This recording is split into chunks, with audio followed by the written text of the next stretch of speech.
Now moving on to Chandhu Daro.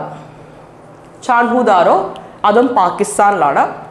ചാൻഹു ദാരോയും Indus നദിയുടെ തീരത്തായിട്ടാണ് locate ചെയ്യുന്നത്. Okay, Indus നദിയുടെ തീരത്തായിട്ട് locate ചെയ്തിരിക്കുന്ന ഒരു സൈറ്റാണ് ചാൻഹു ദാരോ. ചാൻഹു ദാരോയുടെ പ്രത്യേകത എന്ന് വെച്ചാൽ this site doesn't have a citadel.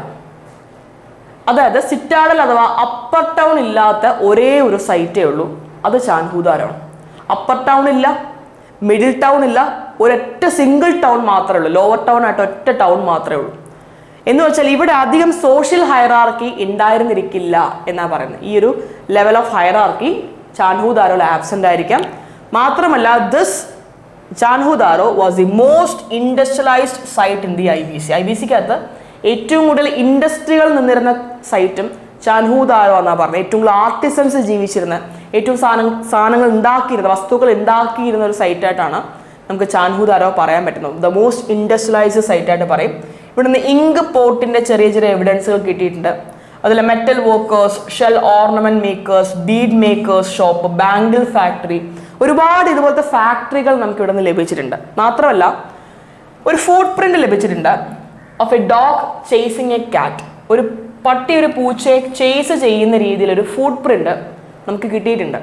അത് ഏറ്റവും അടിഭാഗത്ത്, മണ്ണിൻ്റെയൊക്കെ ഏറ്റവും അടിഭാഗത്ത് ഉറഞ്ഞു പോയ ഒരു അവസ്ഥയിൽ കിട്ടിയിട്ടുള്ള ഒരു ഫുട് പ്രിന്റ് ലഭിച്ചിട്ടുണ്ട്. അപ്പോൾ അതിൽ നിന്ന് മനസ്സിലാക്കാൻ സാധിക്കുന്ന എന്താ, ഇവർക്ക് ഡോഗ് അറിയാമായിരുന്നു, ഇവർക്ക് ക്യാറ്റ് അറിയാമായിരുന്നു, അല്ലെ? ഏതൊക്കെ മൃഗങ്ങളെ ഇവർ അറിയാമായിരുന്നു, ഇവരൊക്കെ ഏതൊക്കെ ആനിമൽസിനെ പെറ്റ്സ് ആയിട്ട് വെച്ചിട്ടുണ്ട്, ഡൊമസ്റ്റിക്കേറ്റ് ചെയ്തിട്ടുണ്ട്. ഇതൊക്കെ എവിഡൻസുകൾ ഈ ഫുട് പ്രിന്റിൽ നിന്ന് കിട്ടും. ഡോഗിൻ്റെയും ക്യാറ്റിൻ്റെയും ഫുട് പ്രിന്റ് ലഭിച്ചിട്ടുണ്ട്. And a cart with a seated driver, ഒരു bullet cart with a seated driver, ഒരു ഡ്രൈവർ ഓടിക്കുന്ന ഒരു കാർട്ട് നമുക്ക് ഈ ഭാഗത്തു നിന്ന് കിട്ടിയിട്ടുണ്ട്. ഇപ്പൊ ചാൻഹു ദാരോയുടെ ലൊക്കേഷൻ വരുന്നത് പാകിസ്ഥാനിലാണ്, ഇൻഡസ് നദിയുടെ തീരത്തായിട്ടാണ്. ദ മോസ്റ്റ് ഇൻഡസ്ട്രിയലൈസ്ഡ് സൈറ്റ് ആണ്, the only site without citadel ആണ്, ഒരുപാട് ഫാക്ടറികൾ കാണാൻ സാധിക്കുന്ന സ്ഥലം കൂടിയാണ്. ഓക്കെ, അങ്ങനെ ഒരു സൈറ്റാണ് ചാൻഹു ദാരോ.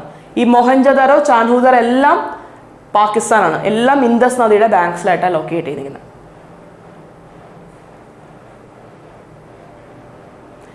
ഇനി ഇതുപോലെ മറ്റു ചില സൈറ്റുകളുണ്ട്. One is രാഖിഗഡ്. ഞാൻ പറഞ്ഞു സ്റ്റിൽ എക്സ്കവേഷൻ നടന്നുകൊണ്ടിരിക്കുന്ന സ്ഥലമാണ് രാഖിഗഡ്. ഇന്ത്യയിലാണ്, ഇന്ത്യയിലെ ഹരിയാന ഭാഗത്ത് ലൊക്കേറ്റ് ചെയ്യുന്നു, on the banks of river Ghaggar. Saraswati river എന്നൊക്കെ പറഞ്ഞില്ലേ, ആ റിവറിന്റെ ബാങ്ക്സിലായിട്ട് ലൊക്കേറ്റ് ചെയ്യുന്ന സൈറ്റാണ്. ഇന്നത്തെ നമ്മുടെ ഇന്ത്യയുടെ ഹരിയാന ഭാഗത്ത് വരും. ആൻഡ് ഇന്ത്യൻ സൈറ്റാണ്, largest Indian site of IBC ആയിട്ടാണ് രാഖി ഗട്ടി എന്നോ രാഖി ഘട്ട് എന്നോ പറയും കേട്ടോ, രണ്ടും കറക്റ്റ് തന്നെയാണ്. ഇനി പിന്നെ റോപ്പാർ എന്ന സ്ഥലമുണ്ട്, അത് ഇന്നത്തെ പഞ്ചാബിലാണ്, ഇതും ഇന്ത്യയിൽ തന്നെയാണ്.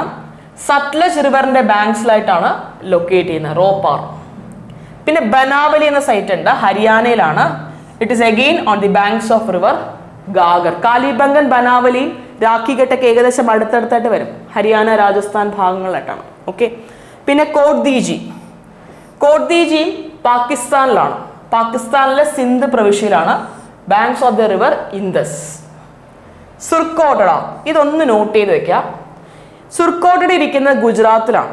ഇതിന്റെ പ്രത്യേകത എന്താണെന്ന് വെച്ചാൽ the only site with horse remain, കുതിരകളുടെ എവിഡൻസ് അല്ലെങ്കിൽ കുതിരയുടെ എവിഡൻസ് ലഭിച്ചിട്ടുള്ള ഒരു ഹോഴ്സിന്റെ റിമെയിൻ, സ്കെൽറ്റൽ റിമെയിൻ ലഭിച്ചിട്ടുള്ള ഒരേ ഒരു IBC സൈറ്റേ ഉള്ളൂ, അത് സുർക്കോട്ടഡയാണ്.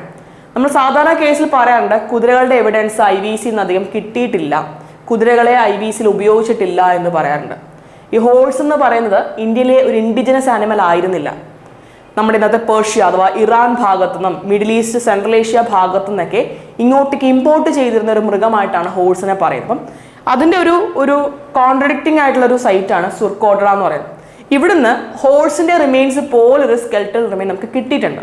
അത് കുതിരയുടെ തന്നെയാണോ എന്നുള്ള കാര്യം ഉറപ്പില്ല, പക്ഷെ അത് ഏകദേശം അതുപോലെ ഇരിക്കുന്ന ഒരു റിമെയിൻസ് ആണ് കിട്ടിയിട്ടുള്ളത്.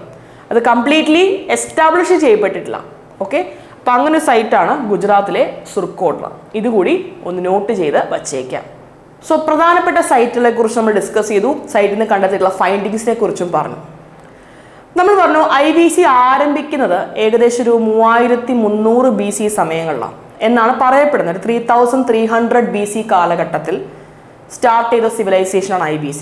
IBCയുടെ ഡിക്ലൈൻ എപ്പോഴാണ് സ്റ്റാർട്ട് ചെയ്യുന്നത്? അത് ലേറ്റർ ഫേസ് ഓഫ് IBCയിലാണ്. എന്ന് വെച്ചാൽ ഒരു 1800 അല്ലെങ്കിൽ 1900 BC, 1800 or 1900 BC അടുപ്പിച്ച് the civilization started to decline. അപ്പോൾ എന്തായിരിക്കാം IBC ഡിക്ലൈൻ ചെയ്യാൻ കാരണം? ഇത്രയും വലിയൊരു സിവിലൈസേഷൻ, ഇത്രയും ഡെവലപ്ഡ് ആയിരുന്ന സിവിലൈസേഷൻ എങ്ങനെ ഡിക്ലൈൻ ചെയ്യപ്പെട്ടു? അതിനുള്ള കാരണങ്ങളാണ് നമ്മൾ ഇനി അടുത്ത പഠിക്കാൻ പോകുന്നത്. Okay, that is the decline of Indus valley civilisation.